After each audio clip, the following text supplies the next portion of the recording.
All right, welcome to The Explainer. Today, we are opening up the case file on what might just be the most sophisticated and, frankly, terrifying cyber weapon ever built. Now, you might be thinking about big data breaches you see in the news, right? But what if I told you the most dangerous attacks are the ones we never even hear about? The truth is, most cyber attacks on our critical infrastructure, the stuff that runs our world, they go completely unreported. It's like there's this silent war happening in the digital shadows.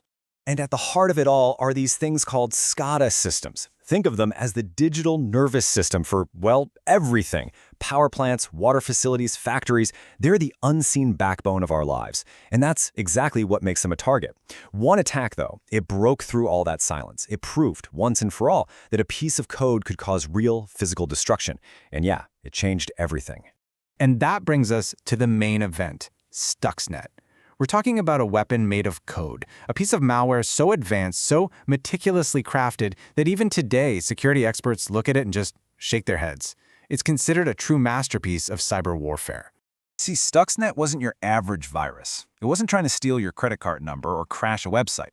No, this thing had one and only one very specific physical target on the entire planet, Iran's uranium enrichment plant at Natanz. More specifically, the Siemens controllers running the machinery inside. It was basically a digital guided missile. So how did they pull this off?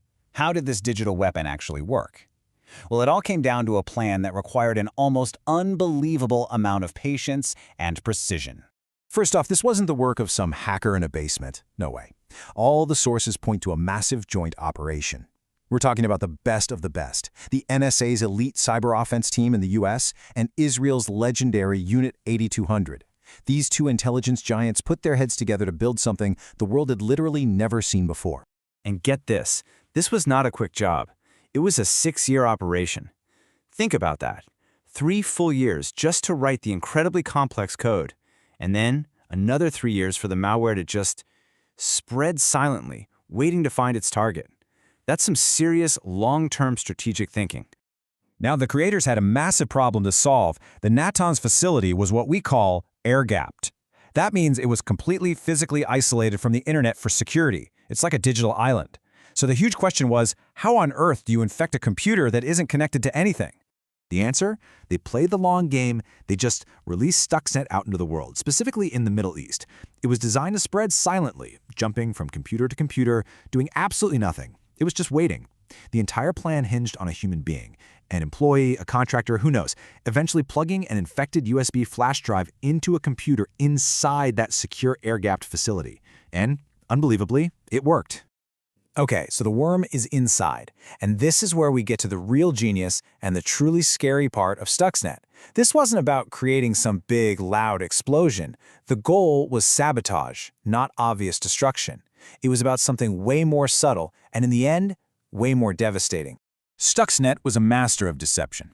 It got into the controllers for the uranium centrifuges and started messing with their speeds, spinning them way too fast, then way too slow, over and over, causing them to break down. But here's the kicker. While it was physically destroying these machines, it was playing a movie for the human operators. It recorded what normal operations look like and just played that back on their screens. So the engineers in the control room saw all systems normal, while in the next room, their multi-million-dollar equipment was literally tearing itself apart. How did it pull that off? It actually rewrote the machine's most fundamental programming, something called ladder logic. You can think of ladder logic as the recipe that tells a machine how to do its job. Stuxnet didn't just break in, it replaced the real recipe with a fake one, a recipe that told the machine to self-destruct, and at the same time lie about it. And that quote right there says it all. The best attacks are the ones you don't even know happened. Because it wasn't a big bang, the Iranians were just left completely confused for years. They were thinking, why is our expensive equipment failing? Is it bad engineering? Sabotage from the inside? They had no idea they were the victims of a sophisticated cyber attack, and that confusion made the weapon so much more effective. So let's zoom out a bit. The story of Stuxnet is way bigger than just one facility in Iran. This single piece of code completely changed the world and what we thought was possible in warfare. To pull all this off, Stuxnet used something incredibly powerful: zero-day exploits. A zero-day is a flaw in software that nobody knows about yet, not even the company that made it. That means there's no patch, no defense. Antivirus software is completely blind to it. Finding and using one zero-day is like having a secret key to a city. Stuxnet used 3 of them in a single weapon. That was absolutely unheard of.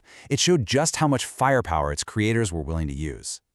And that's Stuxnet's real legacy. It established a new and honestly a terrifying reality. It was the first weapon to prove, without a doubt, that a piece of code could cross that line from the digital world and cause real physical damage in our world. It was a wake-up call. It showed everyone that all that critical infrastructure we rely on was vulnerable. And it basically fired the starting gun on a whole new era of state-sponsored cyber warfare. Which leaves us with a pretty chilling thought, doesn't it? Stuxnet was the first. It opened Pandora's box, and there's no closing it now. It proved what was possible. So the question we have to ask ourselves is, how will the next digital weapon change our world? Hey, if you found this explainer valuable and you learned something new, doing the whole subscribe and like thing is actually a huge help. It really allows us to keep making more of these deep dives. Thanks for watching.